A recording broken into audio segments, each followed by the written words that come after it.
Bismillahirrahmanirrahim. Assalamualaikum warahmatullahi wabarakatuh. Alhamdulillahi rabbil alamin. Nasta'inuhu wa nastaghfiruhu wa na'udzu billahi min sururi anfusina wa min sayyiati a'malina. May yahdihillahu fala mudilla lahu wa may yudlilhu fala hadiyalah. Asyhadu an la ilaha illallah wahdahu la syarikalah wa asyhadu anna Muhammadan abduhu wa rasuluhu la nabiyya ba'd. Bapak-bapak, ibu-ibu jemaah subuh yang dirahmati Allah, puji syukur kita ucapkan kehadirat Allah Subhanahu wa ta'ala. Alhamdulillah, pagi hari ini Allah masih memberikan nikmat rahmat pada kita bersama. Kita masih diberi kesempatan untuk bisa beribadah. Kita masih diberi kesempatan untuk bisa datang ke masjid. Kemudian selawat dan salam Allahumma salli ala Muhammad wa ala ali Muhammad. Bapak-bapak, ibu-ibu jamaah subuh yang dirahmati Allah,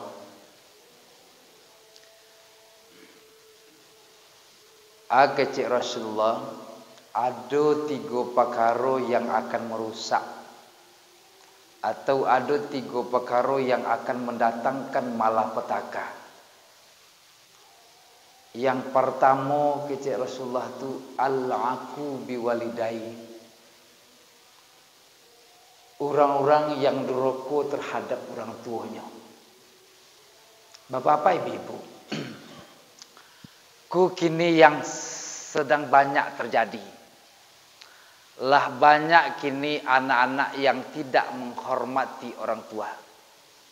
Lah banyak anak-anak hari kini yang tidak menghargai orang tuanya lebih dah. Sehingga banyak orang tua yang terdang adik kita mengeluh tak ada anak. Ia marah saya wak ada anak. Kalau tak ada anak tak bentuk kuat. Apa-apa ibu-ibu. Sehingga banyak orang tua yang meneteskan air mata dek gara-gara perangai anak. Cuba cari dia apa-apa je ibu-ibu. Anak je kadang-kadang mengecek jawab indak mencalik kawak. Apalagi di saat ini sedang main game gua. Nyo lain mengecek je orang tua je, nyo lain mengecek je ayahnya, nyo lain mengecek je ibu tapi indak mencalik. Alun lah yang menerangah. Dikeceannya menerangah, dinasihatinya menerangah. Apa-apa ibu-ibu. Orang-orang yang durhaka terhadap orang tua tu sulit suksesnya. Baik berhadapan manusia sesama manusia maupun berhadapan dengan Allah Subhanahu wa taala. Ada dalam sebuah riwayat dijelaskan. Seorang sahabat Nabi, orang yang taat beribadah, rajinnya beribadah, rajinnya datang ke masjid, dakik je Nabi. Di akhir hayatnya sulit untuk mengecekkan kalimat la ilaha illallah, sulit. Nama sahabat tu Alqamah. Di saat Alqamah di akhir hayatnya beda. Dalam keadaan sakaratul maut berganti-ganti para sahabat membisikkan di telinga Alqamah kah. Alqamah kecillah tu beda. La ilaha illallah. Ditolak. Setiap dibisikkan di telinga Alqamah tu nyo tolak terus beda. Dan sahabat yang lainnya kecilin ke Abu Bakar. Sahabat kita Alqamah ini dalam keadaan sakit parah. Dalam keadaan sakaratul maut, tapi nyo tak mampu untuk mengecekkan kalimat tauhid beda. Nyo cuba lu di Abu Bakar beda. Nyo cuba di Abu Bakar Siddiq membisikkan di telinga Alqamah itu. Alqamah cubalah engkau ucapkan kau. La ilaha illallah. Alqamah pun menolak. Lalu nyo sampaikan di Abu Bakar Siddiq kepada Rasulullah, ya Rasul, sahabat kita Alqamah kini ku dalam keadaan sakit parah, dalam keadaan sakaratul maut, tapi nyo tak mampu untuk mengecekkan kalimat tauhid dia betul. Coba bayang deh ibu-ibu je apa-apa. Rasul yang langsung membisikkan di telinga Alqamah lah. Nyo pacik kepala tu dari Rasulullah, nyo bisikkan ke telinga Alqamah. Tetap ditolak. Lah Rasul langsung yang membisikkan di telinga Alqamah. Ditolak. Kata Rasulullah, wahai para sahabat, apakah masih ada orang tua Alqamah ko? Jawaban dari sahabat yang lain, ibunya masih ada ya Rasul. Ibunya masih ada. Kalau ada ibunya, kecein ke ibunya atau ajak ibunya kemari kecek Rasulullah. Kecein rasa anaknya dalam keadaan sakit untuk gua. Dalam keadaan sakaratul maut. Nyo carilah di Abu Bakar Siddiq, di mana ibunya kau tinggal. Masuk kampung, keluar kampung mencari ibu Alqamah. Ditunjukkan ada orang tu rumahnya. Ternyata rumah ibu Alqamah ke lampir runtuh, tinggal seorang aja situnya. Gaik rentah tinggal seorang aja situ. Dia tanya dak Abu Bakar Siddiq, Assalamualaikum, waalaikumsalam. Iya betul ibu orang tua Alqamah. Sang ibu menjawab, indak. Ambo indak ada punya anak yang bernama Alqamah. Bu, kecik orang kampung siku, ya ibu orang tuanya indak. Ambo ndak ada punya anak yang bernama Alqamah. Lah berulang-ulang Abu Bakar meyakinkan sang ibu kok betul, sang ibu tetap jawab indak. Ambo ndak ada punya anak yang bernama Alqamah. Nyo kecikin ke Rasulullah, ya Rasul, lah ambo tamui ibu ko, sang ibu menjawab ambo indak punya anak yang bernama Alqamah. Terakhir Rasul yang datang. Kata Rasulullah, bu, kalau ibu tak mengakui Alqamah ku anak ibu, akan kami bakar Alqamah ku hidup-hidup daripada nyo manangguang sakit bentuk iko. Jawaban sang ibu, terserah engkau ya Rasul. Nan jali ambo tak punya anak yang bernama Alqamah.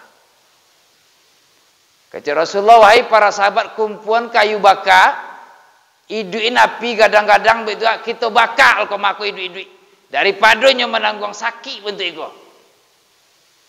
Bapak-bapak, ibu-ibu sedang jemaah yang berbahagia. Di saat api lah gadang nyalonya, Rasul perintahkan kepada para sahabat, wahai para sahabat, dakein Alqamah ku dake api. Alun bakar keciknya oleh. Dakein Alqamah ku ke dake api gua.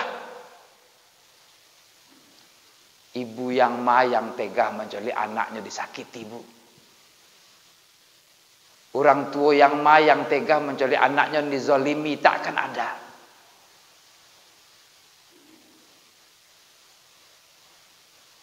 Dengan menculik api lah gadang bentuk itu, datanglah orang gaik rentah tadi ke daki api. Ya Rasulullah, nan Alqamah ku iyo anak ambo. Iyo anak ambo ya Rasul. Kata Rasulullah, bu, mangadak sajak tadi bu keciin Rasul ku anak ibu. Pernah ibu diori-ori di Alqamah kok? Pernah ibunya maki-maki? Pernah nyoba kata-kata kasar ke ibu?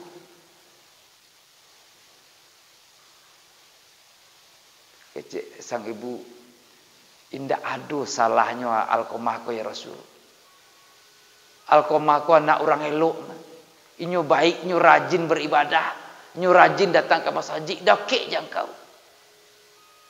Ibu nan mana kan mau menceritakan aib anaknya kurang lain, Bu? Ibu nan mana kan mau menceritakan aib kesalahan anaknya kurang lain? Takkan ada. Bapak-bapak, ibu-ibu sedang jemaah subuh yang dirahmati Allah. Kata Rasulullah, kini lain namu ibu memaafkan anak ibu kah? Lain namu ibu memaafkannya. Jawaban sang ibu, ambo maafkan ya Rasul. Keluar kalimat maaf dari mulut sang ibu kok begitu? Rasul langsung membisik di telinga Alqamah. Alqamah, engkau ucapkanlah la ilaha illallah. Denganlah keluarnya kalimat maaf dari mulut sang ibu. Alqamah pun fasih mengucapkan kalimat tauhid itu dah. Sepasih yang diucapkan Rasulullah. Langsung bisa Alqamah mengucapkan itu. Bapak-bapak, ibu-ibu sedang jamaah subuh yang dirahmati Allah. Berpulang ke rahmatullah Alqamah. Setelah lah siap dimakamkan, Rasulullah masih penasaran. Nyulang tanya balik ke sang ibu. Bu, apa bana kesalahan Alqamah ke ibu? Sehingga ibu bisa mengecewakan Alqamah ku indah anak ibu. Kecek sang ibu, ya Rasul, sebenarnya tidak ada salahnya begitu. Tidak ada salahnya. Cuma ya Rasul, ambo ibu rasuat ambo Rasul. Semenjak Alqamah ku berumah tangga, semenjak Alqamah ku berkeluarga, semenjak menikah Rasul, ambo ndak pernah nyo calik-calik ibu rasuat ambo begitu. Semenjak menikah, semenjak berumah tangga, ambo ndak pernah nyo calik-calik Rasul ibu rasuat ambo begitu. Hanya seketik itu kesalahan Alqamah terhadap ibunya. Sulit berhadapan dengan Allah Subhanahu wa taala. Sulit suksesnya orang rajin beribadah tu, apalagi tidak beribadah. Bapak ibu. Orang dakik jo Nabi itu dah. Kini bisa kita rasakan, Pak Bu. Di saat kita dulu menjadi anak. Dan di saat kini kita menjadi orang tua begitu. Lebar kalinya awak terbuik menangi di anak. Lebar kalinya awak terbiak air mata di anak. Lebar kalinya mungkin awak taibo di anak gitu. Bapak-bapak, ibu-ibu. Lebar kalinya mungkin awak dan diori di anak betul. Lebar kalinya mungkin awak dan diserenge di anak betul. Bapak-bapak, ibu-ibu dan jemaah. Apalagi di saat kita mungkin di saat usia sudah senja betul. Mungkin awak nyinyir, mungkin awak acok bertanya, anak pun muak. Ama yo nyinyir lah ya, ayah yo nyinyir lah ya. Nah, seketik itu Alqamah, seketik itu kesalahannya betul.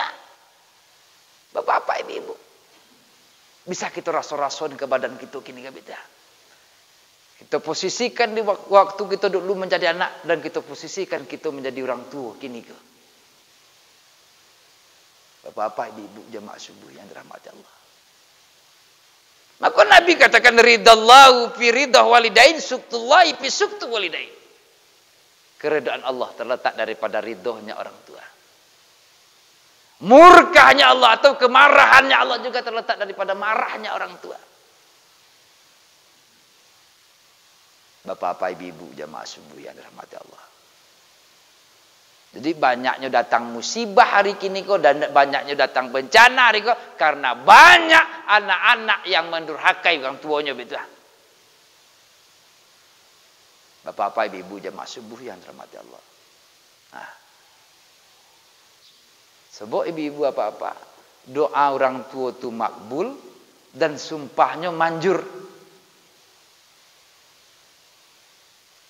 Kadang-kadang kan tanpa disengaja. Dek mencolik perangai anak orang tua lahir sumpah. Kan menjadi kula. Kalau menyumpai anak itu sumpailah dengan secara elok-elok gitu.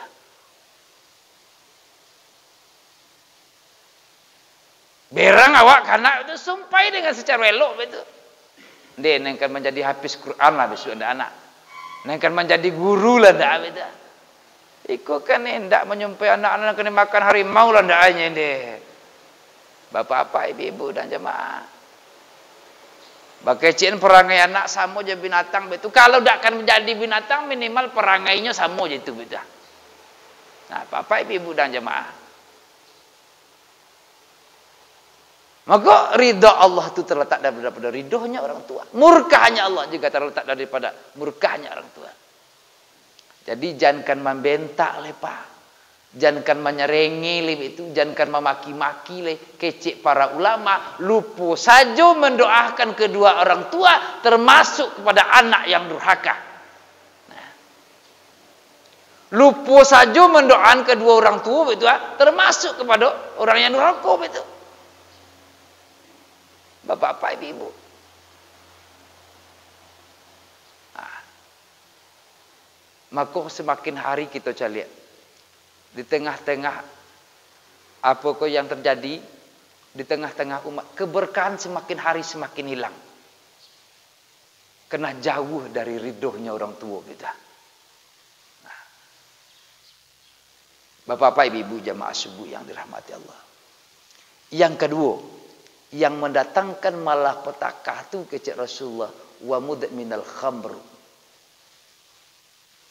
Orang yang hobinya teler. Orang yang minum khamar. Sebab kalau kita lihat, sebelum Islamku berkembang, di waktu di zaman jahiliyah, orang cuma mabuk pakai arak. Hari ini, laba macam-macam corak orang untuk teler, laba macam-macam bantu orang untuk mabuk beda. Itu bahkan dianggap lumrah, dianggap biasa. Sehingga asal ada cara berami-rami, kalau tak pakai teler kurang rancak. Itu bukan para generasi aja. Banyaklah yang sudah berumur pun melakukan hal bentuk itu. Itu merusak.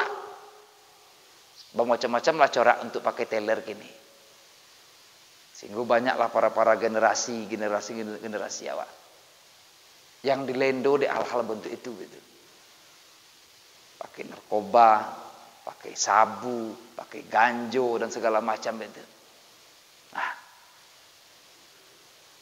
dan disitulah peran kita pun sebagai orang tua itu. Ba'alo kita memikir generasi untuk 5 tahun, 10 tahun akan datang.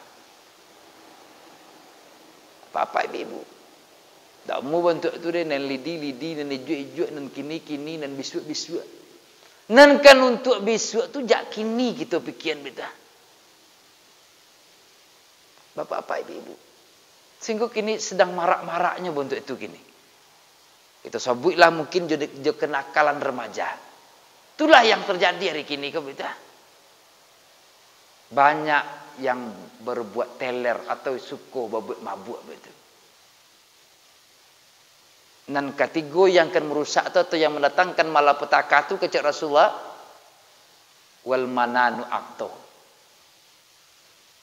Orang-orang yang merasa baik, orang-orang yang merasa benar, lalu tak namu menemu kebenaran. Orang-orang yang merasa baik, beda, lalu menyebut-nyebut kebaikannya ke orang lain. Rasanya bajoso, rasanya lah berbuat baik. Itu banyak loh terjadi. Itu kalau tak diambil, tak bentuk tu. Itu ambo yang menolong deh. Tambulah yang melakukan bentuk itu. Apa-apa ibu-ibu dan jemaah. Jadi setiap saatnya sabuk-sabuklah kebaikannya beda. Melakukan perbuatan baik lalu sabuk-sabuk kebaikan, merasa baik selalu beda. Merasa benar. Kalau dalam Al-Qur'an dikecek Allah, orang-orang dan bentuk aku ya. Orang-orang yang merasa baik lalu menyebut-nyebut kebaikannya ke orang lain begitu. Itu sama ibarat tanah di atas batu licin. Tanah di atas batu licin lalu ditimpa di air hujan. Maka habislah tanah itu. Sama je itu betul. Orang yang menyebut-nyebut kebaikannya akan habislah kebaikannya. Mudah-mudahan itu bermanfaat. Wabillahi taufiq wal hidayah. Assalamualaikum warahmatullahi wabarakatuh.